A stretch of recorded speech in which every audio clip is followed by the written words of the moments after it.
Estados Unidos ha vuelto a atacar dos barcos en el Pacífico después del ataque de ayer. En esta ocasión se han confirmado 5 muertes, sumando las 2 embarcaciones. Saludos y bienvenidos a Euronews Hoy. La Unión Europea ha fracasado en la negociación de un préstamo de reparaciones, pero en cambio han acordado una emisión de 90.000 millones de deuda conjunta para Ucrania. En Bulgaria siguen las protestas con una ciudadanía exigiendo el fin de la corrupción justo semanas antes de que el país entre en la Unión Europea, el próximo 1 de enero. Los búlgaros piden un nuevo sistema político totalmente nuevo. Comenzamos. Los líderes de la Unión Europea no lograron un acuerdo para utilizar los activos estatales rusos congelados como base de un préstamo de reparaciones para Ucrania. En su lugar, durante una cumbre celebrada en Bruselas, 24 Estados miembros pactaron la emisión de deuda conjunta por valor de 90.000 millones de euros para garantizar la financiación de Kiev en 2026 y 2027. La mayor parte de los activos estatales rusos se encuentra depositada en Euroclear, con sede en Bélgica. El primer ministro belga Bart De Wever exigió garantías ilimitadas frente a posibles acciones legales por parte de Rusia, una condición que el resto de los líderes de la Unión Europea no estuvo dispuesto a aceptar. Como informó en exclusiva Euronews, Hungría, Eslovaquia y la República Checa rechazaron participar en el plan de financiación para Ucrania. La primera ministra danesa, Mette Frederiksen, advirtió de que existen fuerzas dentro y fuera de la Unión Europea que buscan dividir al bloque. Garantizar a otro país 90.000 millones de euros para los próximos 2 años no creo que se haya visto nunca antes en nuestra historia. Es todo un logro y, como saben, hay mucha gente dentro y fuera de la Unión Europea que intenta dividirnos. La Unión Europea insiste en que ha logrado inmovilizar de parte permanente 210 millones de euros en activos estatales rusos. Paralelamente, también se retrasó una votación clave sobre el acuerdo comercial entre la Unión Europea y el Mercosur. La primera ministra italiana, Giorgia Meloni, solicitó 3 semanas adicionales para explicar los nuevos mecanismos de salvaguarda destinados a proteger al sector agrícola. La presidenta de la Comisión Europea, Ursula von der Leyen, aseguró que el acuerdo acabará cerrándose. Confío en que tengamos la mayoría suficiente. Aún queda mucho trabajo por hacer. Con los Estados miembros necesitamos un ligero aplazamiento, pero mi amigo Antonio Costa ya lo ha dicho, después de 26 años de negociaciones, un retraso de 3 semanas creo que es tolerable. Es asombroso que estemos avanzando hacia la conclusión de este acuerdo comercial tan importante, y tengo mucha confianza en que lo traeremos a casa.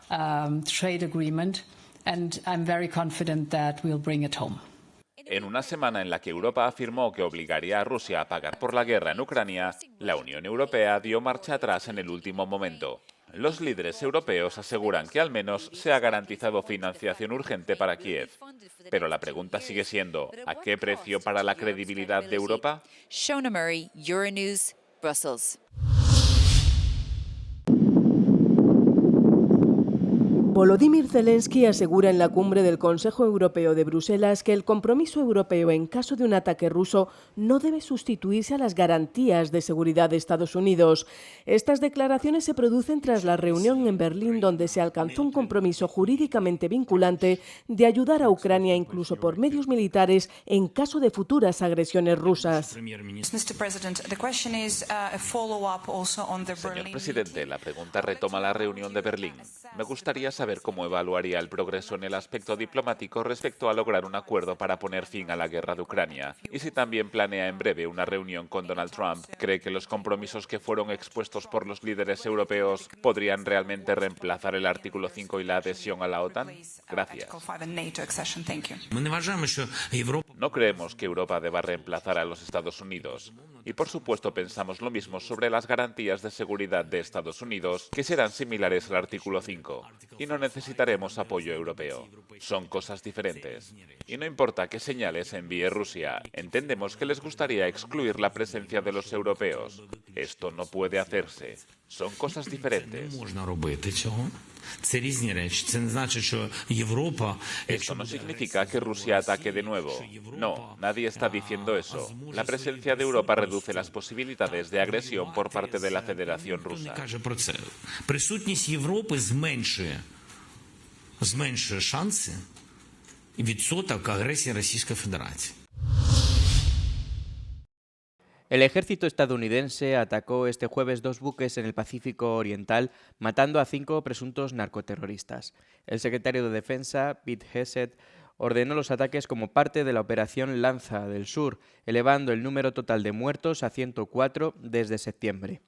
El Pentágono afirma que los barcos se encontraban en rutas de narcotraficantes, pero no ha facilitado pruebas de los ataques individuales.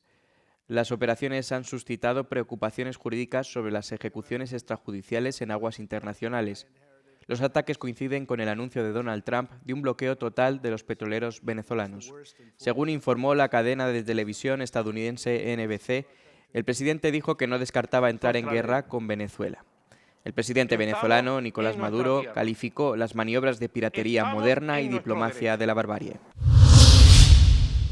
El presidente de Estados Unidos, Donald Trump, ha provocado un nuevo altercado protocolario al añadir placas partidistas a los retratos de antiguos presidentes en su paseo de la fama presidencial. Utilizando un lenguaje combativo, Joe Biden es calificado como Sleepy Joe y asegura que es el peor presidente de la historia. Trump también repite la falsa afirmación de que las elecciones de 2020 estuvieron amañadas. En lugar del retrato de Biden ha colgado una imagen de un bolígrafo automático utilizado para firmar documentos. La placa de Obama le culpa de Crimea y del auge de Estado Islámico y ataca su acuerdo nuclear con Irán y los acuerdos climáticos de París. A su colega republicano George Bush le critica por iniciar las guerras de Afganistán e Irak. Trump se hizo 2 retratos usando las placas para elogios hacia su propio historial e incluso afirmar que el expresidente Reagan era un gran admirador suyo. Las autoridades han hallado muerto al hombre sospechoso del tiroteo masivo en la Universidad de Brown, así como del asesinato de un profesor del Instituto Tecnológico de Massachusetts. El sospechoso fue encontrado en un almacén que él mismo había alquilado. Los investigadores creen que el hombre actuó solo y que posteriormente se quitó la vida. Se trataba de trabajo preliminar, ayuda pública, entrevistas a individuos y buena policía a la antigua usanza. Revisamos los registros financieros, analizamos grabaciones de vídeo y en este caso concreto fue precisamente un vídeo el que nos proporcionó la descripción de un vehículo. 2 personas murieron y 9 resultaron heridas en el tiroteo de la semana pasada en la Universidad de Brown. La policía detuvo brevemente a una persona de interés, pero la liberó por falta de pruebas y pasó a investigar una posible conexión con el asesinato de un profesor del Instituto Tecnológico de Massachusetts, cerca de Boston. El jueves por la mañana llegaron a Varsovia 89 expresos políticos bielorrusos procedentes de Ucrania, a donde habían sido deportados inmediatamente después de la liberación el 13 de diciembre. Según el vicepresidente del Gabinete Conjunto de Transición, todos los que lleguen serán alojados en un hotel y después en un refugio especial. Lukashenko está deportando a la gente e infringiendo la ley. Les quita sus documentos y les pone en una situación difícil. Es importante apoyarles y luchar por la libertad. Entre los que llegan a la capital polaca se encuentran María Kolesnikova, una de las líderes de las protestas de 2020, y el ex candidato presidencial Víctor Babariko. Ambos se dirigirán desde Varsovia a Alemania, que ha dicho estar dispuesta a recibirlos. También están en libertad la periodista Marina Zolotava y el crítico literario y politólogo Alexander Feduta. Muchas gracias a la parte ucraniana, a la parte polaca y a la parte lituana. Muchas gracias a los estadounidenses. Eso es lo que puedo decir por ahora. Por favor, no esperen que hagamos comentarios de nuestra parte. Y no porque tengamos miedo, sino porque hemos sido lo que llamamos alienígenas cautivos. El 13 de diciembre de 2025, en el marco de los acuerdos entre Minsk y Washington, Alexander Lukashenko liberó a 123 personas, 110 ciudadanos de Bielorrusia y 13 extranjeros, con la condición de su posterior salida del país. La mayoría de ellos fueron deportados a Ucrania, el resto a Lituania. El mismo día, el Fondo de Solidaridad Baisol anunció el inicio de la recogida de donativos para los expresos políticos, que ya ha superado los 250.000 euros. Decenas de miles de personas se manifestaron el jueves en las calles de la capital búlgara y de otras grandes ciudades del país para exigir elecciones limpias y un poder judicial independiente capaz de combatir de forma eficaz la corrupción generalizada. 20 años de los mismos dirigentes es suficiente. Necesitamos nuevos líderes. Las protestas estallaron la semana pasada tras la presentación de los planes presupuestarios del gobierno, que contemplaban una subida de impuestos y un aumento del gasto público. Aunque el Ejecutivo retiró posteriormente el polémico proyecto, la crisis política se profundizó y el gabinete acabó presentando su dimisión. Ahora se espera que el presidente del país nombre un gobierno provisional y convoque nuevas elecciones parlamentarias anticipadas, que serían las octavas desde 2021. Pedimos elecciones libres y justas y un nuevo presupuesto. Por tercera vez intentan sacar adelante el mismo proyecto de presupuesto. También pedimos a los políticos que nos dejen en paz. Los últimos acontecimientos dejan a este país miembro de la UE sin presupuesto para el próximo año y sin un gobierno regular a pocas semanas de su entrada en la eurozona.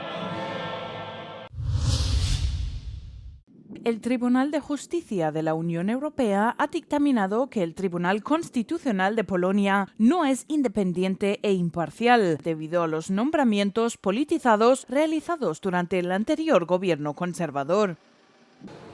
El primer ministro polaco, Donald Tusk, asegura que la sentencia despeja el camino para reformar el tribunal.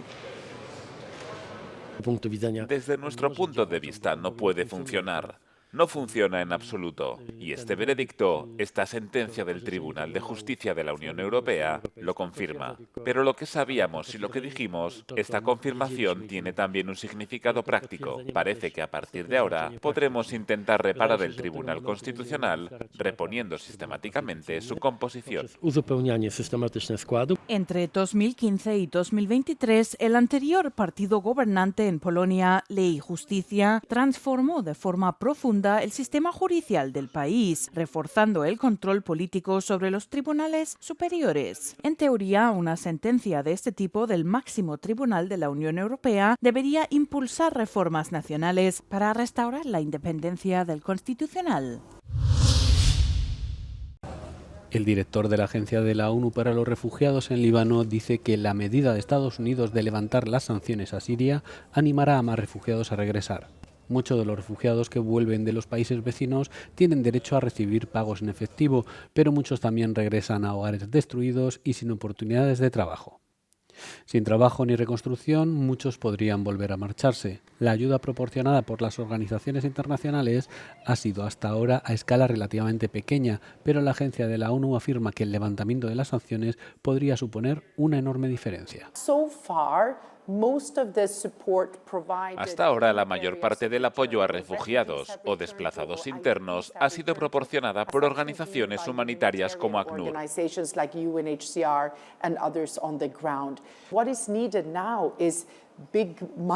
Lo que se necesita ahora es mucho dinero en términos de reconstrucción y del sector privado en Siria, que creará puestos de trabajo para que la gente pueda tener un ingreso que utilicen para reconstruir sus casas.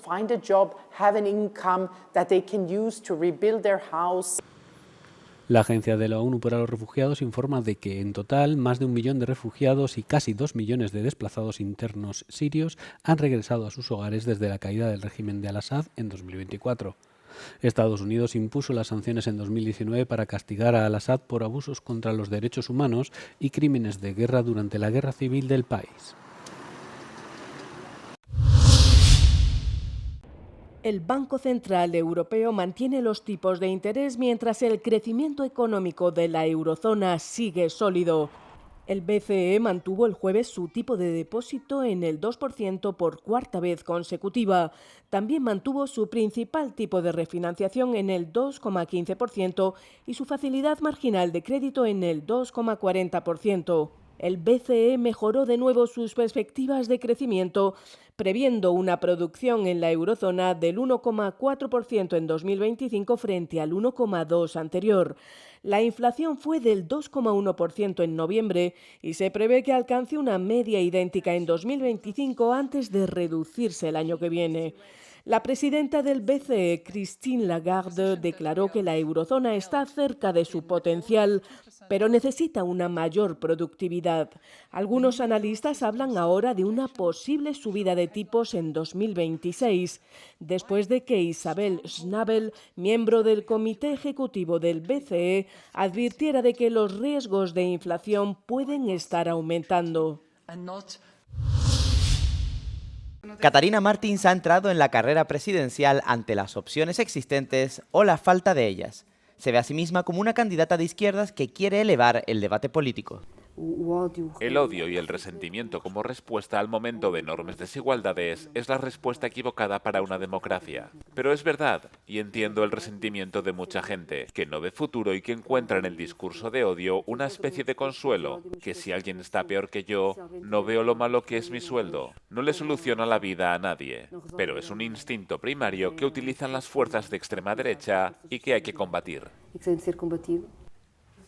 Eurodiputada critica el doble rasero de la Unión Europea entre el conflicto de Ucrania y la situación en la Franja de Gaza. Ante el aumento de la inversión en defensa, aboga por una mayor autonomía europea, lamentando la falta de estrategia y la subordinación a la OTAN y a Estados Unidos, con Donald Trump a la cabeza.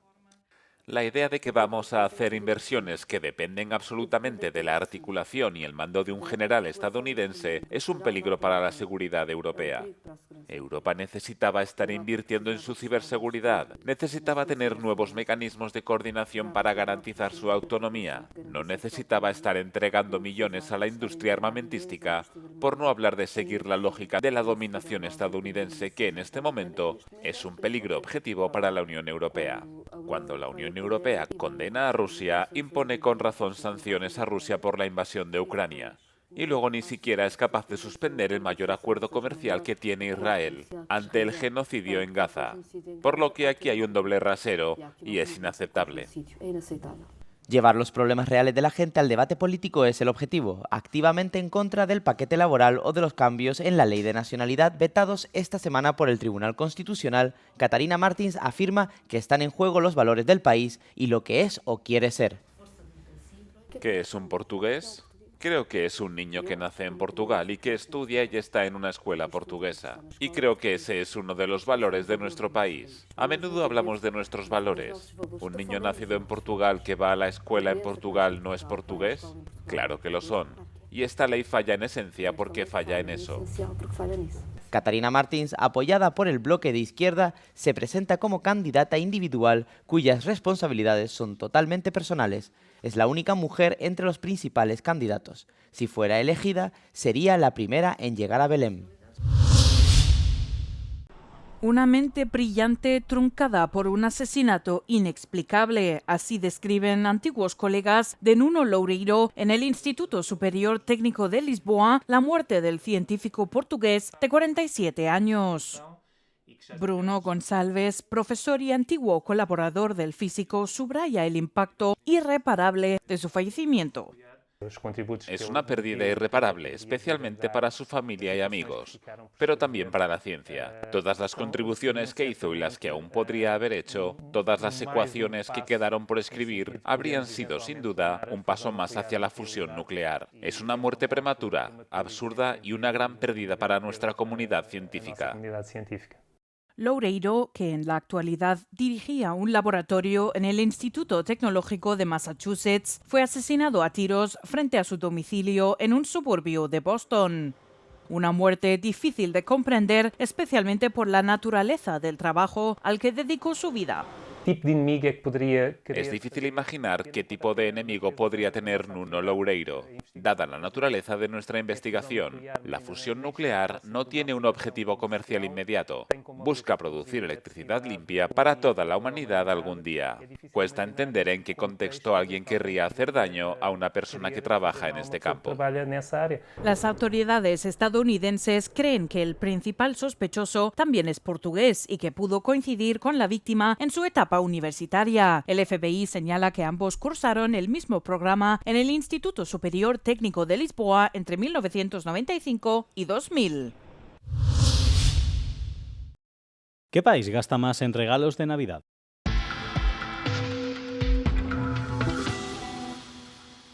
Se prevé que en 2025 el gasto minorista durante la temporada navideña alcance los 85.240 millones de euros en Alemania, lo que la convertirá en el país de la Unión Europea que más gasta en Navidad. Le sigue Francia con una estimación de 71.650 millones de euros e Italia con más de 43.000 millones de euros. Los regalos de este año podrían ser más caros, ya que se calcula que la inflación anual de la eurozona será del 2,2% en noviembre. Belleza, moda y electrónica están entre las categorías más populares de regalos comprados durante estas fiestas. En 2024 los checos fueron los que más gastaron en cosméticos, mientras que los polacos prefirieron joyas y relojes. Por su parte, los españoles invirtieron más en productos de segunda mano, mientras que los italianos lo hicieron en electrodomésticos. Los checos también fueron los europeos que más gastaron en juegos y juguetes. El año pasado, los cosméticos y los juguetes fueron los productos más frecuentemente notificados por problemas de seguridad en la Unión Europea, con ingredientes químicos identificados como principal causa de riesgo en casi la mitad de las alertas. En octubre de este año, el Consejo Europeo aprobó nuevas normas para regular la seguridad de los juguetes, introduciendo un pasaporte digital para rastrear mejor los juguetes vendidos online y prohibiendo las sustancias químicas nocivas para los niños. ¿Quiénes son los propagandistas rusos sancionados por la Unión Europea? ¿Cómo se puede reprimir a los propagandistas? Según la Unión Europea, con sanciones. El 15 de diciembre, 12 personas fueron sancionadas por participar en operaciones de manipulación e injerencia en el extranjero favorables al Kremlin. 3 de ellas son occidentales con estrechos vínculos con Moscú, que participan en campañas de desinformación prorrusas. John McDougan, estadounidense que adquirió la doble nacionalidad rusa, exayudante del sheriff de Florida, ha impulsado la red Copycop, de sitios web de noticias falsas. Esta operación imita a organizaciones de noticias europeas y estadounidenses legítimas a través de falsos medios de comunicación, insertando narrativas propagandísticas en vídeos y artículos que a menudo se producen con inteligencia artificial. Xavier Moreau, ciudadano francés de nacionalidad rusa, es exmilitar y difunde propaganda pro-Kremlin a través de su blog. También aparece como comentarista en medios rusos y franceses marginales. Jack Bott, antiguo oficial de los servicios de inteligencia suizos, se ha reconvertido en propagandista y también comentarista en medios de comunicación. Hablamos con Hervé Letoqueux de Check First, una empresa que rastrea la desinformación sobre sus perfiles. Hoy tenemos perfiles como el de Xavier Moreau y el de John McDougan, que son personas que representan una cierta forma de patriotismo, que han sido exmilitares, personas que antes estuvieron en los servicios de inteligencia o un antiguo sheriff, por ejemplo.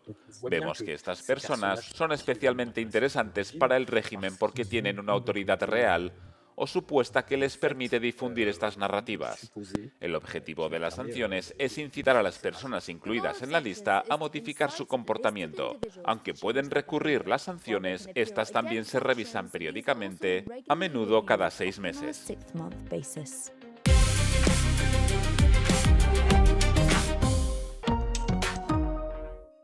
Y hasta aquí las noticias de hoy. Pueden mantenerse informados desde nuestras redes sociales y página web, donde podrán leer contenido específico, como por ejemplo que Putin presume de avances en Ucrania y sigue exigiendo cesiones territoriales para poner fin a la guerra. Otro de los temas que hemos tratado es cómo la policía española ha incautado 48 toneladas de gases contaminantes que se han vendido en toda Europa. O bien, por último, las recomendaciones de los mejores álbumes musicales de 2025, incluyendo, como no, Lux de Rosalía. No olviden suscribirse a nuestro canal de YouTube y pulsar la campanita para no perderse ningún Euronews hoy. Y para terminar, les dejamos con el vídeo No Comen del día después, eso sí, de la información meteorológica. Un saludo y cuídense. Euronews, el tiempo.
México y me apoyan a seguir avanzando.